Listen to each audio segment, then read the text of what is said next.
করা যায় আমি তার সন্ধানে চললাম।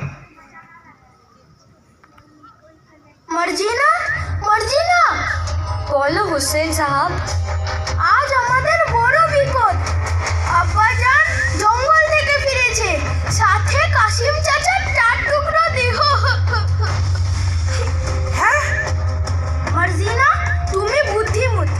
বাজারের ওপার থেকে মুস্তাফা মুচিকে চোখ বেঁধে আমাদের বাড়ি নিয়ে এসো।